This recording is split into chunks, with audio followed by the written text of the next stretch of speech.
Like the project is literally waiting to explode, but you don't want to do enough to actually get there.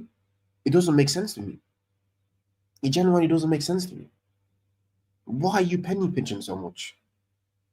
It's not like we're broke. We made the highest revenue in our history this year. We had the seventh highest revenue in world football. Do you know what I'm saying? It's not like we're broke. And last season as well, I'm not sure if I've already said on stream, but how much we spent and how much we actually let out the door, close enough in comparison. So it's not like we even burnt the hole in our pocket from last season, and we didn't spend anything in January. So it just begs the question: are you really as ambitious as you say you are, or are you just happy that we're back in the Champions League, where we're getting Champions League revenue and all this type of stuff again? And fans are coming in. Because it just seems that's what you're happy about. Just, so I mean, competing or just there or thereabouts. We've had that for the past 20 years, just being there or thereabouts. It's getting a little sad now, because now I'm seeing teams like Crystal Palace win trophies. So I'm saying Tottenham have won a European trophy, West Ham have won a European trophy, Chelsea have won 2 European trophies in recent history in the past 5 years. Do you know what I'm saying? City have been sweeping up all the trophies. Liverpool, they've grabbed a couple where they could as well. But us, it's just a process. You're just gonna have to wait a little bit longer for the trophies to come. What? By the way you're going, the trophies will never come, because what's the excuse you're gonna give me next season, or what's the excuse you're gonna give me after the summer window? Cap it, really? Like genuinely, really? It's just embarrassing. You're looking at Kepa, you're looking at Leroy Sané. You know what I'm saying? Jonathan David is a striker that used to play for Lille. He's out of contract right now. Why are you not looking at him? He'd be a free agent. You like to penny pinch so much. Look at him. Do you know what I'm saying? Instead of signing Ollie Watkins for 25 mil and then whatever, or however much, maybe even 40 mil, however it might be, so sign Jonathan David. He's on a free. You don't have to pay anything from him. Obviously, you're gonna have to give him a signing on bonus and whatever his agent is gonna ask for and his wages and stuff like that. But it might not even equate to 40 mil that you're gonna spend on Ollie Watkins. That's gonna be even more expensive. Do you know what I'm saying? Like there's options out there. There's genuinely options out there. I don't want to tell me that there isn't options out there. There's genuinely options out there, but Arsenal just don't want to do it. And I think as well, we don't have a proper scouting department. Because it seems to be that we just be chasing the same group of players for the past 2-3 years. Why? Like, why? You couldn't. Is that like what the scouts actually doing? Where you couldn't find a good bargain for maybe between the 20 to like 40, maybe even 50 mil market. You know what I mean? And then reports today about a 17-year-old from the Belgium league that they're looking to sign as well. Who the hell is that? Who is that? You don't want to pay premium for top targets, but you want to drop 45 mil on a 17-year-old that's paid about like 35 professional career games. Like the decisions by this club is just not making sense to me. It's genuinely just not making sense to me. 17-year-old, you want to pay 45 mil. But 25 mil for Young Garcia was deemed a bit too excessive. I'm not saying I really wanted them. Like, listen, if we got him, I would have been happy with that. But if we didn't get him, I'm not really too fussed as well, because David Raya has won the Golden Glove back to back. Do you know what I'm saying? It's not something to be sniffed at as well. Even though he has some flaws as well, but most of the time he's pretty solid. He gives you about a 7 to 8 out of 10. David Raya. You know what I mean? But you want to drop 45 million on a 17-year-old? I've never heard of in my life. Had to go Google who he was. And then we sold Marquinhos as well. We could have signed him for a free. We paid 3 million to keep good relations again, and then we sold him for 2.5 mil. Other than scoring 1 goal against like Bodo Glimt in the Europa League, I could not tell you what else Marquinhos done. The guy was shit. And then even Marquinhos as well. Whoever was a scout at the time, I hope he doesn't work for the club anymore. No, it wasn't even for him. I'm remembering that story wrong. He wanted the club to sign Kvaratskhelia when he was still at some club in Georgia or something like that, and it was between Kvaratskhelia and Marquinhos. They went for Marquinhos. Now Kvaratskhelia just won the Champions League with PSG. Kvaratskhelia was there again in January for the same amount of money that we signed Kai Havertz for, and they still didn't do it. This is all while flipping Bukayo Saka was injured. Bukayo didn't come back until like around April. Do you know what I mean? Like if you signed Kvaratskhelia at that time, you know what I'm saying? Maybe push Martinelli to the right, or you put Kvaratskhelia to the right and leave Martinelli on the left. But when Saka's back, you put Kvaratskhelia on the left, and then you still have good rotation between him, Saka, Kvaratskhelia, Trossard, and Martinelli. And then it gives you a bit more leeway and a bit more reassurance that if you got rid of one, at least you know what I'm saying, you still have some solid players there. All you really have to add is one. And I feel like what we have to add in terms of wingers now is two. Do you know what I mean? Like the club just have no foresight. It's just vibes with them. Do you know what I'm saying? They just go with the flow. Just go with the flow. And one of the reasons why we didn't even sign a striker last season, because I remember vividly as well that when they were asking Arteta about all the striker talk, and he said that he believes in Gabriel Jesus, that Gabriel Jesus came back after the season with fire in his belly. That's what he said, fire in his belly. Fire in his belly. He didn't score a goal for us until I think it was like November of last year. Couldn't hit a barn door, but he had fire in his belly apparently. Like this club, they just push out too much PR. They just talk too much. They talk too much for a club that has won fuck all in the past 20 years. They haven't won anything of note. Have not won anything of note, but they talk the big one, and they don't back it up time and time again. Time and time again, they never back it up. You know what I'm saying? And people that was people in the fan base that would turn up their nose at Gyökeres as well, they annoy me. A guy that's scoring 100 goals in 102 games or 105 games for a team in any league, that's actually within Europe. You shouldn't be sniffing at that or laughing at that. That's a good player. That's a good player. Get him in. Do you know what I'm saying? Bilal says the only way you can join the talk. Bilal, I'd have to send you a link. I'd have to send you a link. That's the thing. I'd have to have your number or something, broski, to be able to send you a link. But we can set up properly for a different time.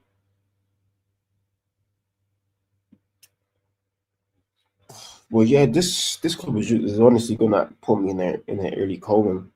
Because some of the decision making it's just not making sense. It's genuinely not making sense. The whole Kepa situation as well. I think there was a couple of stuff as well that I seen that I didn't even quite like myself. I'll be so honest. I think there's a couple. I was going on a mad reposting spree today. I was responding to everything. You know what I'm saying? Yeah, the fact. How could I even forget about this? Chelsea have been offered a chance to sign Mohamed Kudus. They were offered a chance to sign Mohamed Kudus, and look what I said. I said, are we actually dickheads? Like, I genuinely are we dickheads? Because we could just sign. We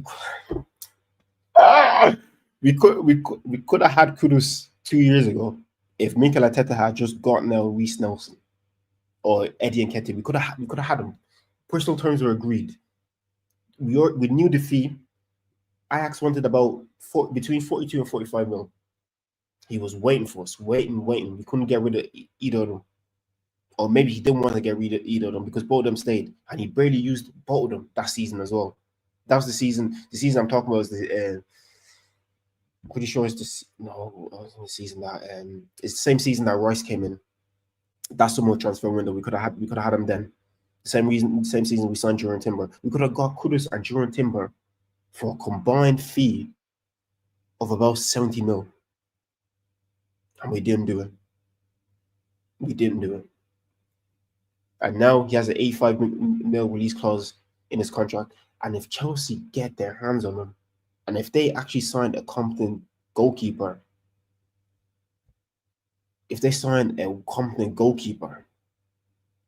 and maybe a senior centre back as well, bro, that Chelsea project that we were all laughing at, we can't laugh at anymore. Genuinely, you cannot laugh at anymore. Which website are you using? It's a website called StreamYard. And Fawaz, I'm good, my guy. How are you? I'm just here ranting, losing my head over this transfer window and what this useless club is doing. Do you know what I'm saying? But to get back to my point, we could have signed Kudus and Jurriën Timber for a combined 70 mil 2 years ago. Didn't do it. Mikel Arteta, for some reason, still believe in Reece Nelson, even though he didn't use him that season. Still wanted to keep Eddie Nketiah around. Only God knows why, because he barely used him as well. That's the season we signed Kai Havertz, and he was using Kai Havertz as a striker over Eddie. Do you know what I'm saying? Like, the decision making doesn't make any sense to me. It doesn't compute in my brain. I just feel like all of them are stupid. Generally, all of them are stupid. Like this club just make dumb decision after dumb decision. Like, it doesn't make any sense to me. Like, you know what I mean? Aït-Nouri going to City. Like, it's just embarrassing. Oh yeah, today they launched a new summer essentials. You know what be essential for Arsenal Football Club right now? Signing players, getting players through the door. But they're releasing a new collection, summer essentials. They release more merchandise than they actually sign players. You want me to buy that when you don't even sign me a striker? You don't sign me a competent left winger. You want me to buy some stupid summer essentials? Are you fucking stupid? Generally, are you stupid? What the hell is that? Summer essentials. What's essential is us signing the right players so we can actually win some trophies. Summer essentials. Club is a joke. Club is genuinely a joke. Summer essentials, boys. Are they having me on? And now we're getting a head scale for the first time. Well, there's some other stuff that I was just replying to that I was just seeing that was actually pissing me off. This one, yeah. Ihsan Khan, yeah, he's actually a reputable journalist, you know what I'm saying? He reports for the Daily Mail, including Arsenal as well. Somebody quoted him saying that signing a left winger is a desire, not a certainty. Signing a left winger is a desire, not a certainty. Have you watched Martinelli and Trossard for the past 2 years? You're telling me it's a desire, not a certainty. What kind of club operates like this? Not a certainty. I swear to God, if I have to go through another season of watching Martinelli again, I might be putting it in the coma, boys. Genuinely, the guy hurts my eyes.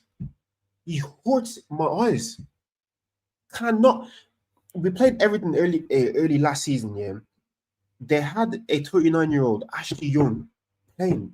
Martinelli couldn't beat him on the dribble. Couldn't beat him from pace. That's a 39-year-old Ashley Young he was playing against, and they have the audacity to tell me that it's a desire, not a certainty. So we're gonna get a striker and then still be lackluster on the left-hand side because it's easy to play against us. Compact the middle, put 10 man on Saka because the rest are not going to do shit. But it's a desire, not a certainty. Cannot believe this rubbish. Then it goes on to say it will likely depend on the cost of the striker as well. This is what I mean about the penny pinching. It's like we have a one-in, one-out system for everything. One player gets injured, another one comes back. We sign one player, we penny pinch, and we have to get rid of somebody else. Why? You know what I'm saying? Like, this club doesn't make sense to me. Generally does not make sense to me. And if they break their budget for someone like Sesko, will cost them the excess of 80 mil, the chance of bringing in a season left winger dwindles. Like I mentioned to you, boys, we had the 7th highest revenue in world football this past season gone. The 7th highest. We made the most revenue this season. This season alone, ladies and gentlemen, we made the most revenue this season. We barely signed anybody last year. The incomings and the outgoings, they were only a couple of mil off. So we didn't really put a dent in a transfer budget. Do you know what I'm saying? And then we didn't sign anybody in January when we desperately needed one. But now they're still saying if we sign Sesko for like 80 mil, the chances of us signing a competent left winger dwindles. We're gonna have to go for a cheaper alternative, or we might not even go for an alternative altogether. What club with tall aspirations operates like this? What's the operating model? Are we broke? Are we actually broke? We have to. Like, it doesn't make sense to me. Someone goes, Arsenal are serious. Most clubs are waiting for July to start doing business because of a new tax year in football or something like that. I don't believe that. I don't believe that for a second. I really don't. Because why is what am I'm brain fart for a second. Liverpool, they're willing to go up to 100 million Great British pounds to sign Florian Wirtz right now. Like City and Chelsea are blowing a load right now. I know they have the Club World Cup to think about as well, but Chelsea, they're not even willing to spend money. They have about 3 locker rooms full of players. Do you know what I'm saying? Everybody's making moves. Like Far says, everyone is making moves. Even United have potentially signed 2 players already. It's only a matter of time until they wrap up Bremer as well. They already have Cunha in the door. Cunha was already basically signed before they even played that Europa League final. I'm not going to accept the whole tax year excuse from them. I'm not going to hear it. I'm genuinely just not going to hear it. Because you briefed me the exact same brief that you gave me last season applies for this season, and yet you're still moving as if you don't know who to go and sign. So what have you doing for the past 2 years? What targets have you lined up? Is it just Nico Williams or Benjamin Sesko or Gyökeres and that's it? Because you were ready to drop for like 50 mil on Dean Huijsen a couple of weeks ago. The money is there. It clearly isn't about the tax. You're ready to spend on defense. When are you going to spend on attack? Defense alone is not going to win you the league. I should know. I will tell you because we've had the best defense in the league for 2 years running. Where's the trophies to show for it? Where's the trophies to show for it? And I think them Arsenal Football Club scoring was it 90 goals or 91 goals in the league last season had them feeling the type of way. Because they didn't go on strutting in the summer of last year, pushing City to the final day, scoring that many goals, scored more goals than the Invincible season, got more points than the Invincible season, and then you rolled in and you gave me Mikel Merino, Calafiori, and Sterling. Do you know what I'm saying? And Marge, I can't even pronounce your username, but the striker situation, I don't know when they're going to wrap that up, but it needs to be done ASAP. I'm sick and tired of having this debate between Gyökeres and Sesko. I'm genuinely sick and tired of having it. And then the Zubimendi deal, waiting until July for it to be announced, is pissing me off as well, because why? We've done these people no favors, like genuinely no favors. I still need to drop this nice guy persona because nice guys finish last, and you don't get nowhere by being nice. You wanna wait until July to help out with Sociedad account. I could not give a fuck about Sociedad accounts. That sounds like a them problem. That sounds like a them problem. If your account's not good, that sounds like a you problem. Get him in now. Preseason is not too far away. Get him in now. Get all those players in now. What are you waiting for? I was leaning towards Gyökeres as a first, but to be fair, Sesko is a really good player too. I don't mind Sesko. It's just, man, you know yourself. We need to deliver a major trophy next season, and I'd be more confident of us lifting the major trophy if we had Gyökeres in the starting lineup, because this is somebody that has been scoring goals for fun. I don't care if it's the Portuguese league. You're still not scoring that sheer amount of goals, and he's done it in the Champions League as well. He's done it in the Championship. He is tested and proven. Sesko has not been tested and proven to that type of level. I'm being told about potential, but I don't have time for potential, because sometimes potential does not work. People don't reach that potential. Do you know what I'm saying? He does look a player, but we don't have time.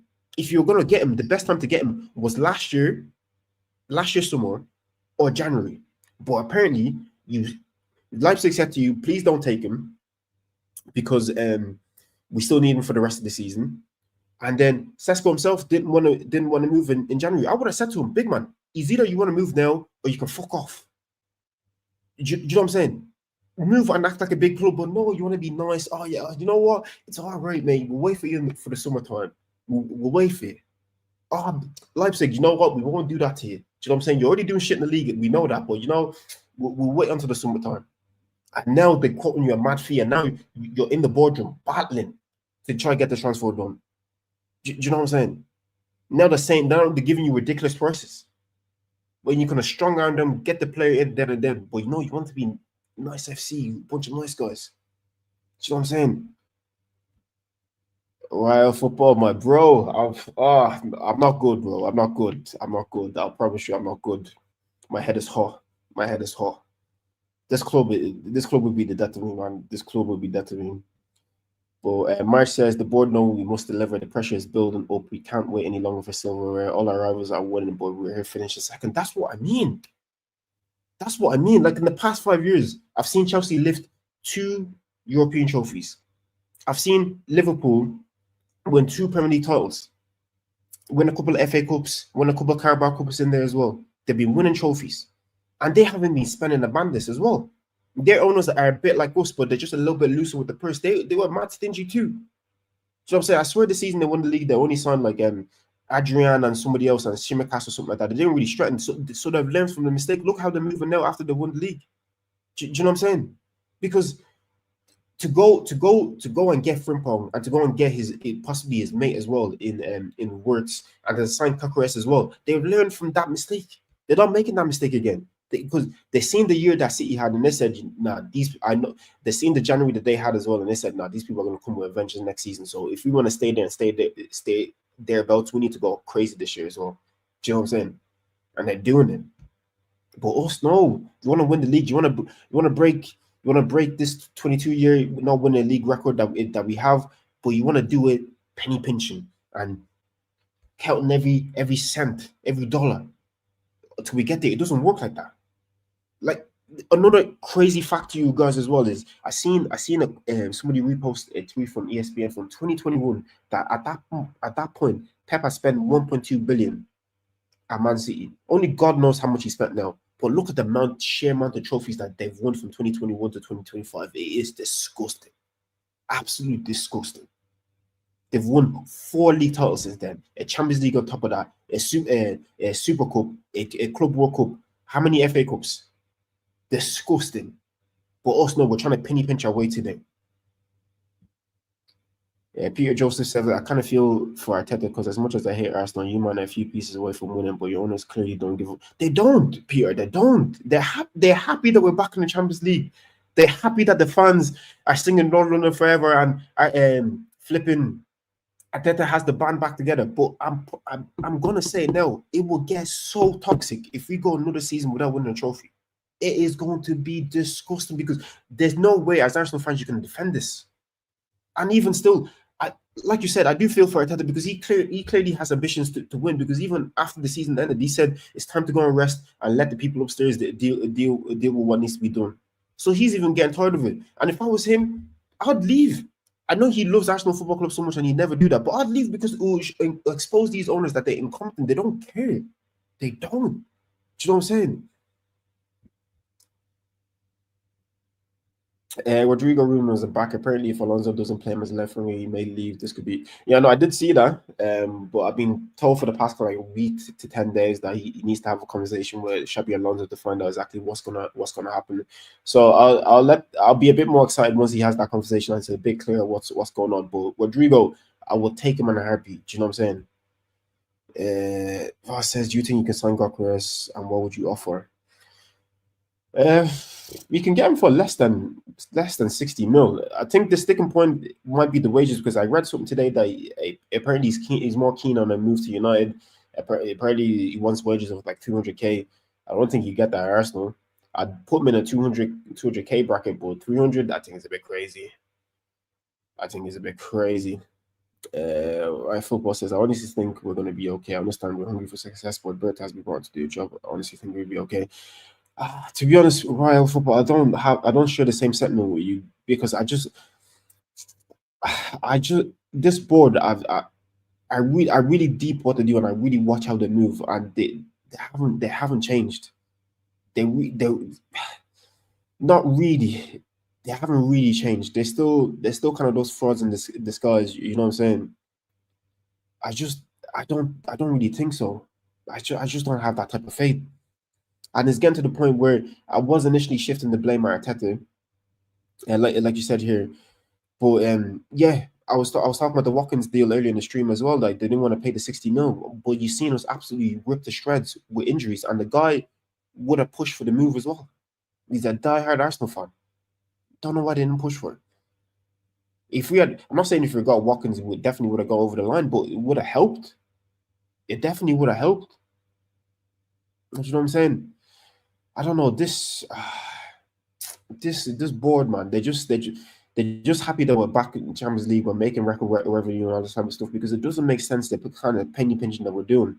Because we have headroom with PSR as well.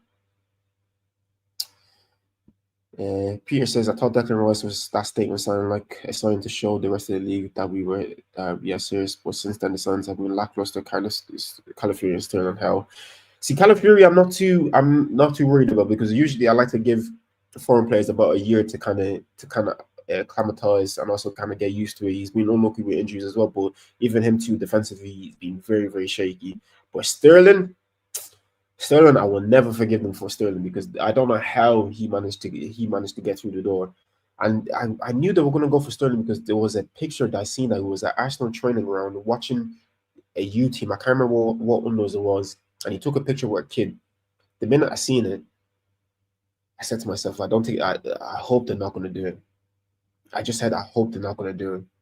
And guess what? They fucking did it. Do you know what I'm saying? The Sterling sign though was not even bad. It was diabolical, absolutely diabolical. I don't know how they managed to do that. Don't know why they landed on him. Out of everybody in world football, you landed on him. Don't know how. Genuinely, don't know how. They have to explain to me how a serial winner could not produce a thing. No, he did not. He did not score a single Premier League goal. Not a singular Premier League goal. Like he was playing. Like he was playing. He was playing against who was it? Leicester City.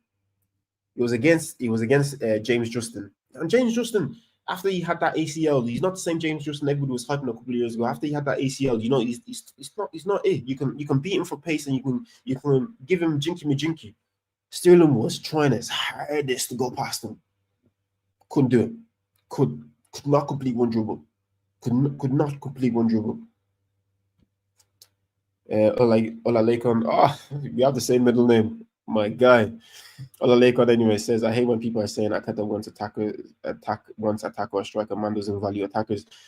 I say he definitely wants them. He's definitely wanted them over the past couple of years, but the board haven't delivered as well because this is what I mean about being a serious club as well. Like perfect example is that whole Mudryk deal and that Mudryk situation. Yeah, the guy was flirting, was posting stuff on the socials. He wasn't even being like cryptic about it. Like he was blatantly said. He even came out in an interview with Alexander Zinchenko's wife saying that he wanted to sign for Arsenal. If he doesn't sign for Arsenal, he's going to be upset. And we were negotiating with Shakhtar Donetsk for ages.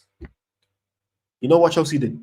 Todd Bowley and Egbert Badali gone a plane, went to Poland, wrapped up the deal in like 2 or 3 hours, brought Mudryk back on a flight. But Arsenal were already negotiating with Shakhtar for like 2-3 weeks at that point. It's what a big club does. It's what a big club does. You know what I'm saying? So Arteta has wanted attackers, to be fair to him, but they haven't gotten over the line for some reason. And him too, he needs to learn how to let go of players. Certain players he needs to learn how to let go of. If I say Sancho or Sterling, I wouldn't even have either of them. Both of them are eyesore, man. Both of them are eyesore. Both of them are shit to watch. Both of them are terrible to watch. I couldn't even tell you who's worse between the two. Like Sancho tries to dribble, then he'll just pass back anyways. With Sancho, there's still something there, but I just don't think the Premier League is for him. He needs to go play La Liga, Bundesliga. He needs to go play in the French league where he can shine. Where, you know what I mean, the minute you get the ball, somebody's not breathing down your neck. Do you know what I'm saying? Like the Premier League is not suited for him. The Premier League is generally not suited for him. And Sterling needs to go and learn Arabic. He needs to go and learn Arabic ASAP. He started learning how to read his duas and all that kind of stuff. He needs to go, man. He needs to go. And I don't even want to really slander Sterling as well because he was amazing for years. But bro, you're past it. Just go chill in MLS or something like that. Or go Saudi. Go earn your money. Do you know what I mean? Charlie Mooney said Sesko or Gyökeres. For me personally, Charlie, it would be Gyökeres. For me personally, it would be Gyökeres because we need a certified gunman. Like when I watch Gyökeres play, I feel like this guy will literally two-foot his nan in order to score a goal, and that's the type of commitment that I want. Somebody that is willing to do anything to put the ball in the back of the net. None of the players that we have right now are willing to die to score a goal. Do you know what I'm saying? Look at Haaland, willing to die to score a goal. I need that. Like we have Gabriel that's willing to die to defend. We need a guy that's willing to die to score a goal. We don't. We don't have one. And Sesko, I like him, but I just don't feel like he can hit the ground running and he's going to be able to produce for me in crunch time when I need him to. That's all that it is. I see the potential. I see what everybody's saying. I don't like if you sign him, I'm not going to hate on him. I'm going to be like, throw my toys out of the palm. I'll back any player that puts on an Arsenal jersey, except for Raheem Sterling. I couldn't back that guy. I honestly could not do it. I couldn't do it. I tried. I couldn't do it. But I'll back any player that puts on an Arsenal jersey. So I'll back him if he signed him. But for me personally, get the certified gunman. Because 100 goals in 103 games, 102 games, whatever it may be, is nothing to be sniffed at. Nothing to be sniffed at. Opinions on Odegaard, because I feel like Arsenal fans don't rate him, and I think it's justified. No, I still rate Odegaard. We're just annoyed that he's too passive and too tentative when it comes to certain things. Do you know what I'm saying? Like people were still making an excuse for him way after he came back from his injury to talk about he still might need ankle surgery and all that kind of stuff. No, he doesn't. He was just scared. In the 2 legs of the tie against Real Madrid, he was a ghost. In the two-legged tie against PSG, he was a ghost. Why did he only start shooting? Fair enough. He had a shot in the PSG game. Donnarumma save, a great save by the way. But he started letting some shots go when all the pressure was off. And then with him as well, he does the cheerleader thing too much. This is not High School Musical, mate. I've watched them live a couple of times this past season as well. Do something on the pitch, and I will clap and cheer for you. Do something on the pitch. But I'm watching you overhit passes, underhit passes, trying a stupid scoop pass as well. That has never worked. Never worked.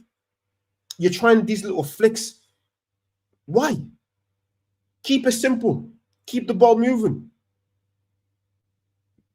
Peter Joseph says, because I think it is. I feel like if Bruno was in that Arsenal team, you guys would have won the league. Bruno can be frustrated, but he can do everything Odegaard can't, but he's more of an offensive threat. And then, I kind of get that statement, but I think Bruno is a bit too risky for how we like to play football. I like the fact that he's willing to try stuff. Do you know what I'm saying? I rate that about him because at the end of the day, he's a baller, and you have to let ballers ball.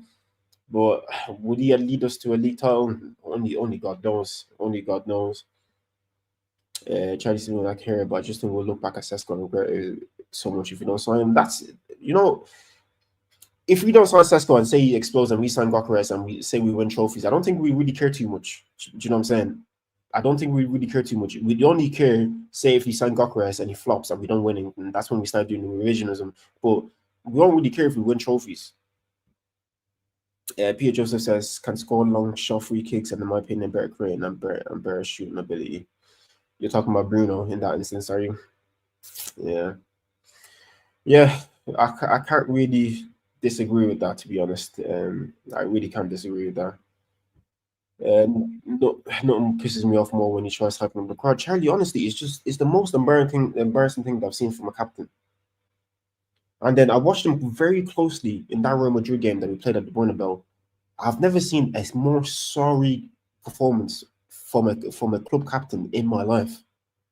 The guy did not look like he was up for it. He was scared. Like this is a team that let you go, and now you're the captain of a team that's challenging, and you could be the sole reason why they've come back from the depths of hell to now winning trophies. And you could rub your previous club face in that as well, and you put on those type of performances over the 2 games.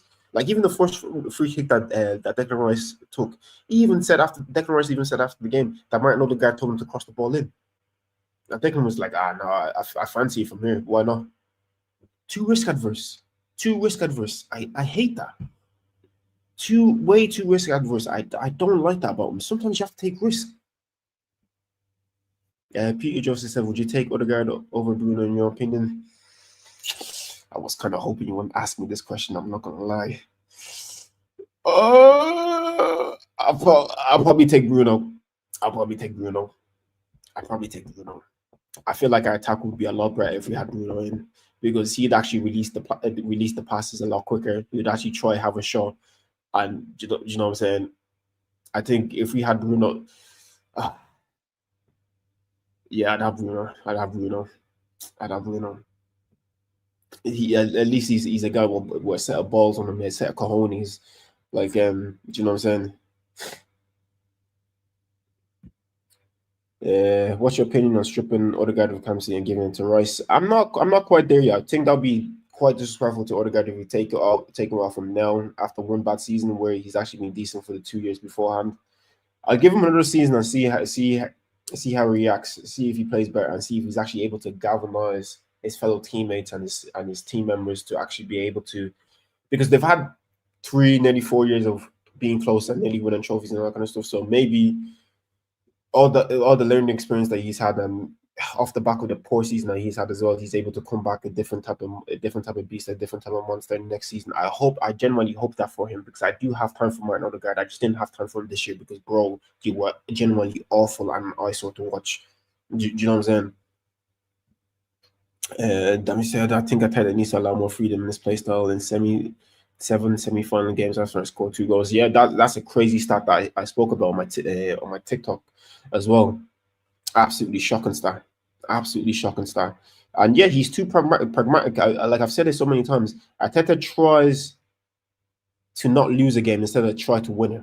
Like, he thinks about not losing before he thinks about winning the game, and that's something that I don't like about him. It really grinds my gears, because even with substitutions and his in-game management for me, especially this season, has been really poor. It's always sideways passes. Like, nobody's willing to release that pass quickly to get a shot, to get a chance off or a shot off. Nobody's willing when the. Let me not even get ahead of myself. I'm speaking too much. I'm mumbling.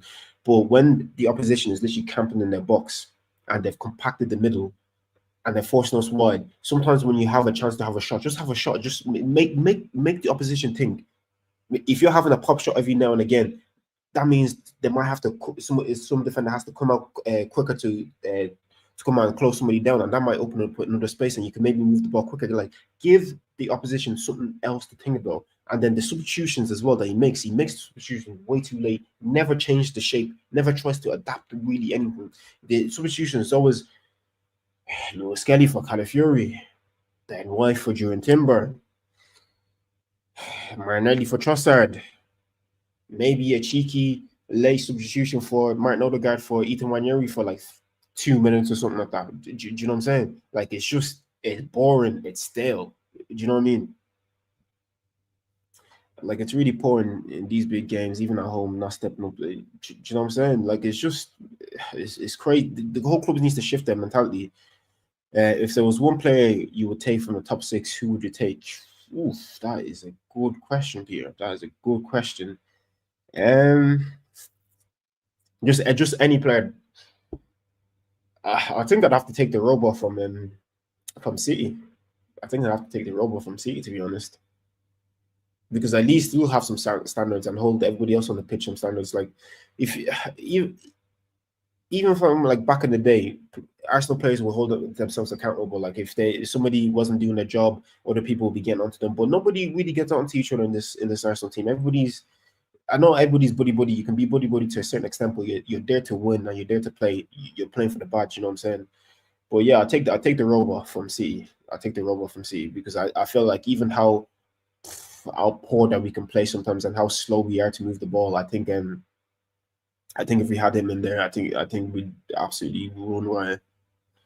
One second, P. I'll get to your comment. Did you watch the Spain game earlier? When he looked class, Williams looked dangerous as well. I watched a little bit of it. I don't want to come and lie to you and say that I watched all of it, but I watched a little bit of it, and it was more so in the second half from like the 55th minute. So I kind of missed what he did in the first half. But from what everybody's been saying, he had a class game. I seen the line splitting pass that he made to Marino.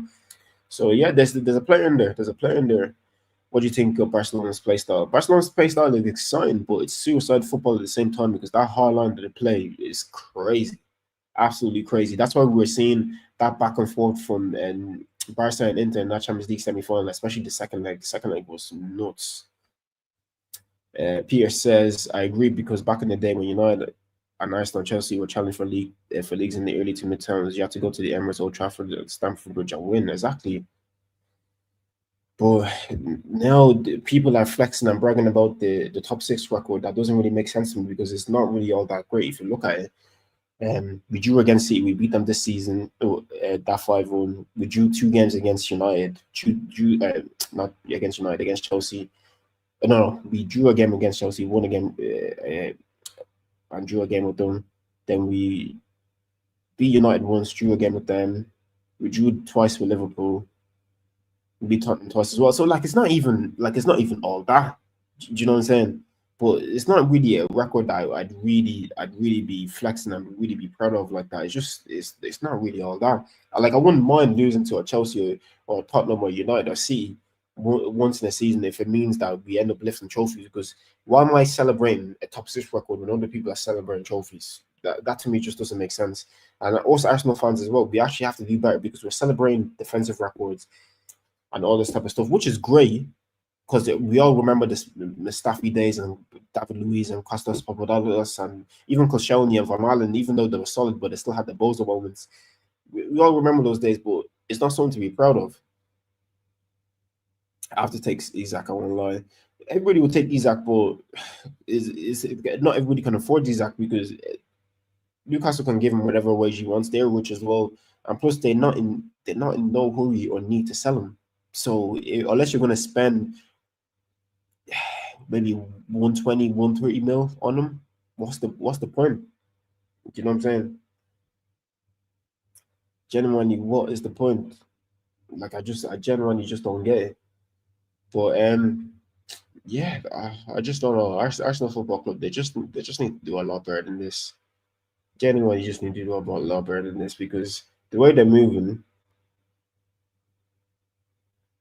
Yeah, see, this is another thing that I've seen about Burr today. It says, while rival fans have been quick to threaten this month, the club's new sporting director, Andrea Burr, likes to negotiate several deals for the same position at the same time before deciding which to activate.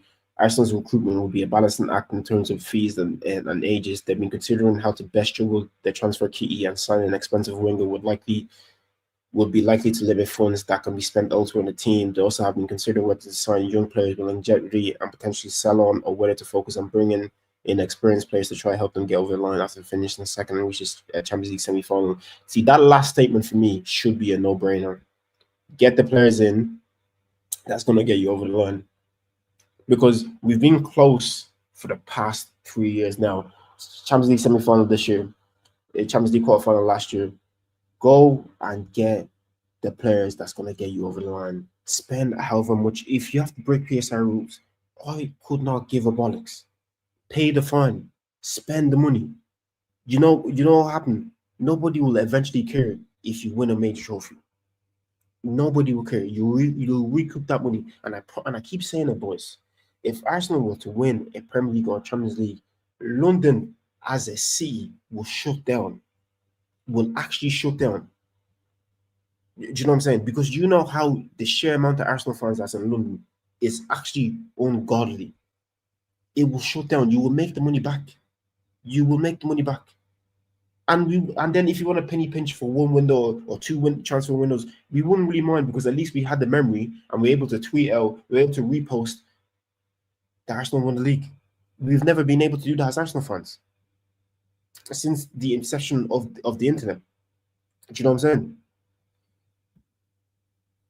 Charlie says Tottenham Rodrigo will be taking him over Nico Williams. Absolutely, that's a no-brainer, Charlie. That is an absolute no-brainer. Somebody that's been there, done that. You know what I'm saying? I'm taking him over Nico Williams as well. And it's not like they're not similar in age too. You know what I mean? They're very similar in age.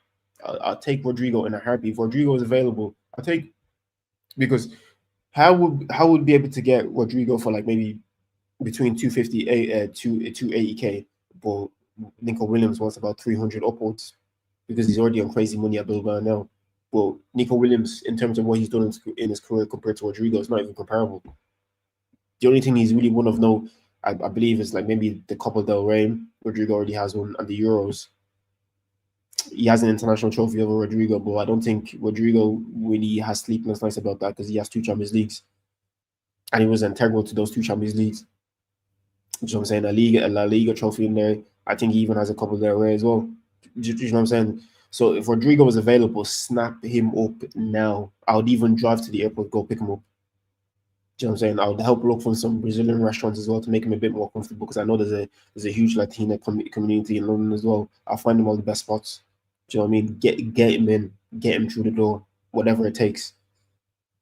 Listen, I can't put much money into the transfer fund, but I can spare like a 50 quid or something. Like, get him in. Do you know what I'm saying? Whatever it takes, get him in. If he wants that left wing position, yeah, it's yours. Like, you don't even have to ask. That's you. Real Madrid are not going to give him that, because Mbappe wants to play that left wing position. If Vinicius Junior wants to play that left wing position, that they're not going to move Vinicius from the left to the right to accommodate Rodrigo. Do you know what I'm saying? They're rigging Vinicius even more. Do you know what I'm saying? Yeah, I agree. I absolutely love Rodrigo. I don't think I can watch Martinelli for another season. That brother pissed me off so bad. Bro, he honestly hurts my eyes. And it's so sad when you have a player play for your team and you see him with the ball and you know he's not going to do anything with it. Do you know how sad that is? Like, you just generally know he's not going to do anything, he's going to lose the ball. That's how I feel watching him. And I've given him chances as well. I was the biggest Martinelli supporter two years ago, even somewhat last season as well. Biggest Martinelli supporter. But this season I said, nah, brother, you actually just straight ass. Like, I can't keep defending this. Generally, I cannot keep defending this. You fucking shit. Do you know what I'm saying? Can't dribble, this so-called pace that everybody keeps telling me about as well. Like, it's, bro, like, it's mad. He never uses it. Generally, never uses it. When do you go live? Is it just random? I go live more so regularly on a Monday. Then after that, I kind of need to come up with a better schedule. I'm not gonna lie. But if you guys want me to be live and enjoying these type of rants, listen, Arsenal is gonna give me a lot of content this year because they're absolutely terrible. I'm going to sleep. I hope you have a great stream. I rate your opinion. I want Arsenal like Jap. I respect you. Pierre, I actually love and rate that so much. Thank you so much, brother. Thank you so much. Good night. God bless. Take care of yourself, man. I really appreciate that. I really, really do appreciate that. Thank you so much for the sub as well. I really appreciate it. Thank you so much. It means a lot. Charlie, that one clip of him trying to dribble past the Ipswich. Oh my god. I know the one you're talking about. I know the one you're talking about. I'm even gonna look for it as well. I know the one you're talking about. Oh my god. I even know the one you're talking about. I have to find it. He is straight doo-doo, man. No, that's from years ago. If I put in Martinelli Ipswich, it should come up, I'd say.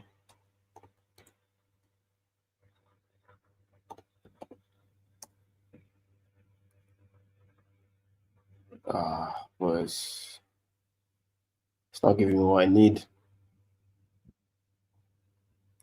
If I go to media, maybe it might be in media. Would it be in media? Would you say? What is that, man? I can't even find it, boys. That's actually gonna annoy me. There it is. Just look at. I'm even gonna start again. I'm even here of this rubbish. I cannot sit through another year of this rubbish. I cannot sit through here Oh my god. Yeah, thanks, man. I'll tune in when you're streaming again. Yes, definitely, but I hope to catch you in the next one. I definitely hope to catch you in the next one. I hope to see you there. We'll have more conversations. We'll talk a little bit deeper, and we'll see what kind of rubbish Arsenal would have served us up by then. Uh, Charlie, how do people still practice? I don't know, Charlie. Genuinely, I think oh god, it gets me so annoyed because they still tell me that he has potential. Potential to do what? Potential to put. He has potential to put me in a fucking coma. What is this? I'm gonna play one more time, boys and girls. What is this? Not facing up his man. No body feints or nothing like that. Not even checking. Even looking to try and make a pass to Jurriën Timber, fake a pass to him, and try go on the outside. Nothing. Just what is this? What's he doing? Like, bro, what are you doing? And then they have the audacity to say to me that the left wing position is a desire, not a necessity. The left wing position is a desire, not a necessity. How can we win the Premier League with this guy? How can we win a Champions League with this guy? How? Tell me how. I seen Desiree Dewey. I seen Dembele. I seen Barcola. I seen Kvaratskhelia. But you expect me to believe we're gonna win trophies with Gabriel Martinelli? Gabriel Martins. That's his name. Gabriel Martins. Oh my god, we need to check his passport to see if he's actually Brazilian. Gabriel Martins, that's his name. Oh my god. I'm seeing Lamine Yamal. I'm seeing Ryan Cherky. I'm seeing Nico Williams. And people are still hanging their hopes on Gabriel Martins. Why? We deserve this as a fan base because we hype up mediocrity. People were even backing Eddie Nketiah a couple of seasons ago when he was fucking shit. Bro, genuinely. I feel the Premier League just gets harder every year. The way teams are moving these days is mad. Like even like teams like Brentford as well. If they get that Brian and Bremer money, I know they're going to reinvest in the right places. They're going to sign a player that you've never heard of before in your life, and your team's going to rock up and play Brentford at the G-Tech Arena, and that player's going to score like 2 goals. And you're going to be like, who the hell is this? Say, who is this? They're gonna tell you they're signing from the back arse of Nicaragua for like 2 mil. Now if you want to sign him in January, it's 95 mil. Same thing that Brighton did with Moses Caicedo because he came out of nowhere. Do you know what I'm saying? But we can't have these type of players thinking that we're going to win the league. Genuinely cannot. Genuinely cannot. I'm even going to look up Odegaard's passing, yeah? Because some of it has been absolutely shocking this year. Absolutely shocking this year.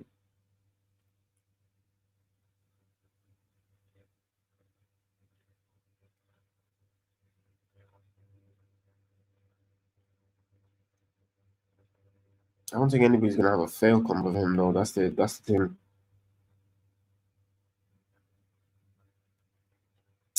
I don't think I'm gonna be able to find. I don't think I'm gonna be able to find what I'm looking for. But him too, like some of his overhit passes, underhit passes, like it's just. See, Odegaard 6 passes, 1 out of 6 ground duels, one out of 5 dribbles, and possession lost 9 times. That was against PSG.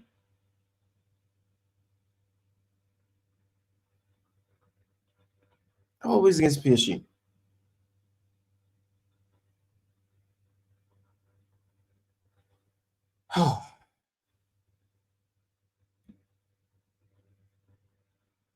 This even dates all the way back to 2023.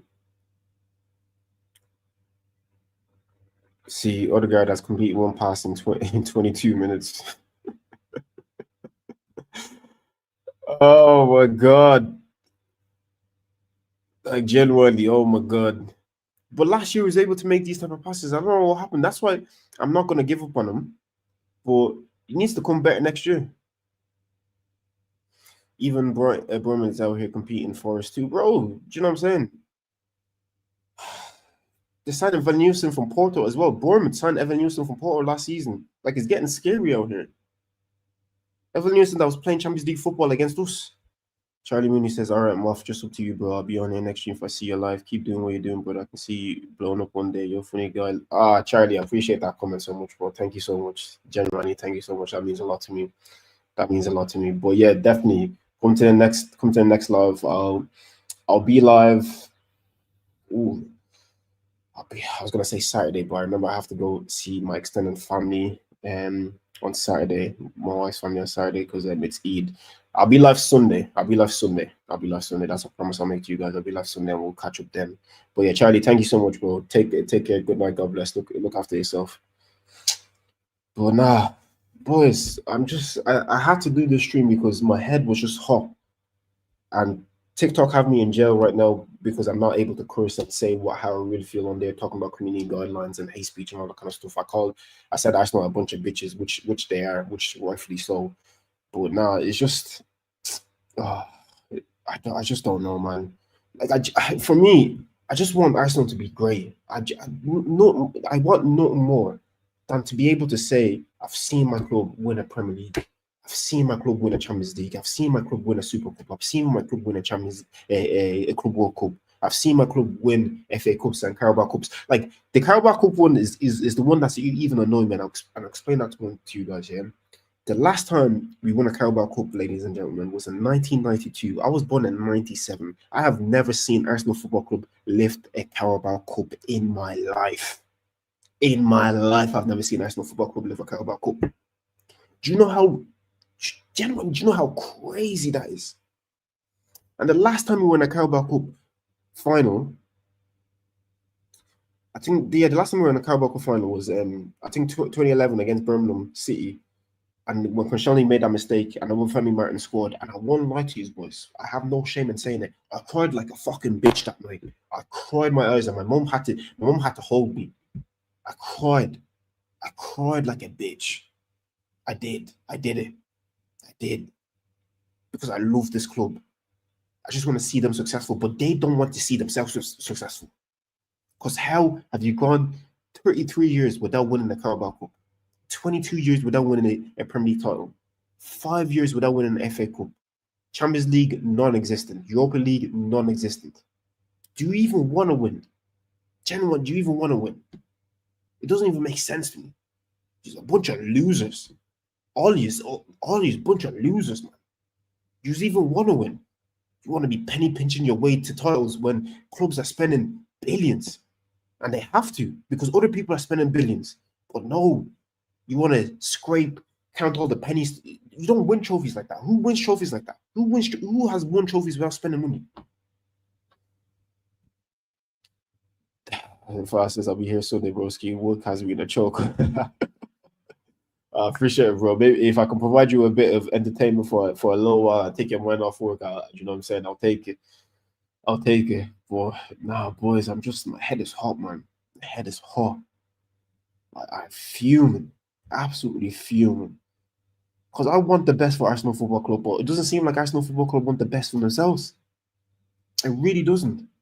And I'm getting tired of it. I don't even want to be like one of those negative fans, but I've been backing this team. I backed them last season. I backed them the season before. I backed them the season before that. Backed them the season before that as well. When we weren't making Champions League. I was backing them when we were getting knocked out competitions.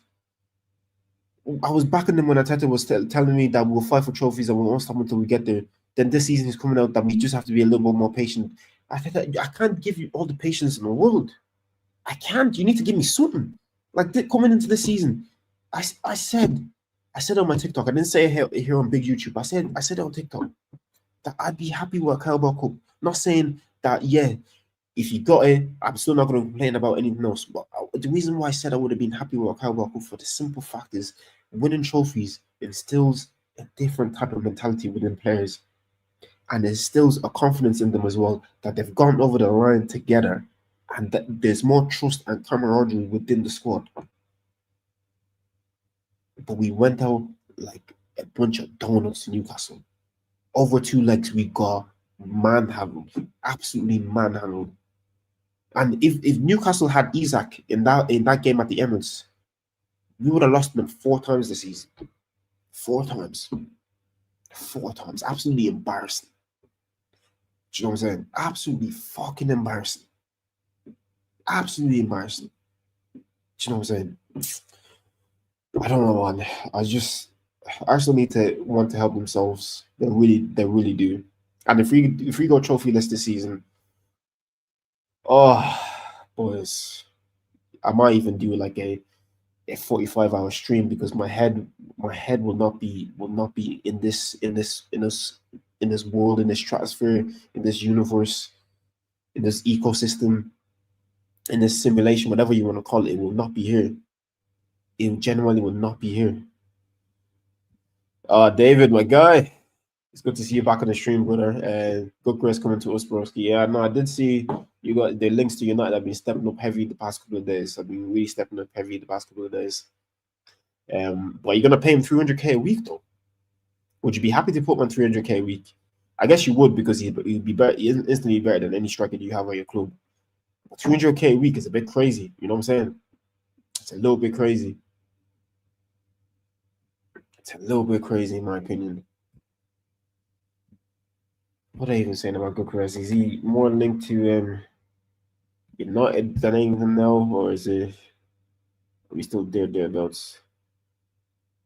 See, this is type of rubbish I hate seeing from fellow Arsenal fans talking about Gyökeres and Sesko. You see that finish from Moreno. We seen Moreno in that striker position, and it wasn't good enough. Why are you hyping up one mid performance? He's playing in the Spanish super team, boys.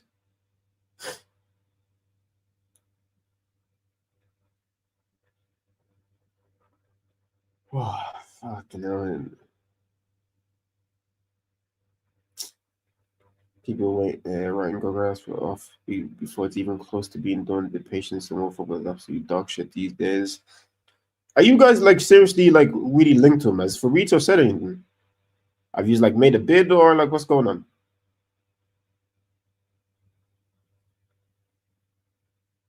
Cherokee about to go to City.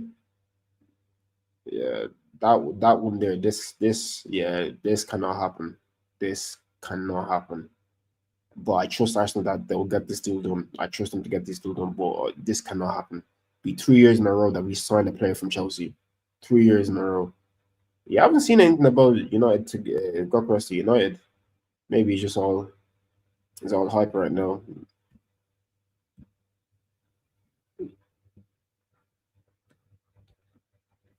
I'm a bit late, unfortunately, given the wage he wants, just everything. Nah, don't worry about, bro. Give him the wage he wants, just everything. Yeah, no, I wouldn't even blame you as well, bro, because you guys need all the help that you can get. Generally need all the help that you can get right now. But no, that'd be a good signing for you guys. If you can get Cunha and Bremo and Gyökeres as well, bro, United's gonna be. I think you can. The most important bit out of all that is if you can shift a couple of players out next season, and I promise you, I will not want to see United next season. I will not want to see Chelsea as well if they're able to sign Mike Mignon and a decent centre back as well. Everybody's strengthened, but Arsenal Arsenal Football Club for some reason think they have a God-given right for them to win trophies that nobody else is gonna try compete. I truly believe I window of opportunity to win the Premier League and the Champions League is now closed. I see us being like coming like third or fourth next season. I'll be so honest. I have no faith going into next year unless they're able to put like a rabbit out of the hat out of the bag in terms of transfer signings. I don't see us doing anything next season. I'll be so honest with you. I'll be so honest. I don't. The football is stale. It'll be the same players that I've been close there or thereabouts for the past 2 or 3 years. They're not gonna suddenly just get over the line now. Do you know what I'm saying? So yeah, I think it's just gonna be another long shit season as well. But yeah, guys, that's my nearly 90-minute rant. But yeah, I'll definitely David, I'll be back. I'll be back streaming again Sunday night. I'll be back streaming Sunday night. I'll set up like proper events so people can actually say, so you can all tune in as well. So I'll be back streaming Sunday night. So yeah, but to answer your question before I go, bro, what about you, bro? Tell me 3 players you want to have and which position is the most important to you apart from the striker position. Definitely need a new left winger. Um, definitely need a left winger. So I'd go with Rodrigo. We need to know like midfielder, like a proper like left, probably like a left A.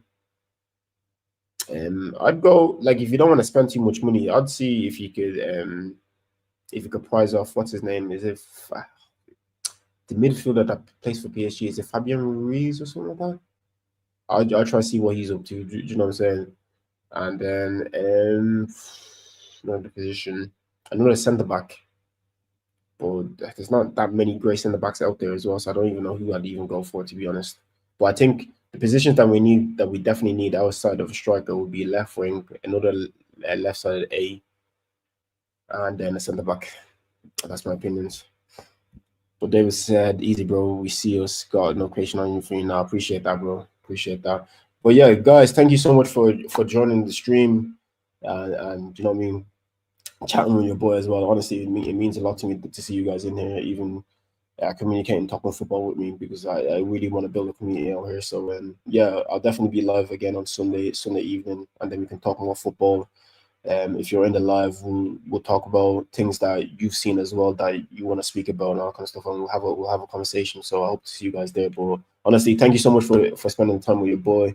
It's been an hour and something minutes or something like that, so I do really appreciate it. So yeah, to everybody in the live, everybody that's come in as well, good night, God bless, take care of yourselves, and yeah, don't let your football club give you heart attacks. Because my club is certainly nearly doing that now. But yeah, honestly, good night, God bless, take care, everyone. And yeah, I'll see you soon.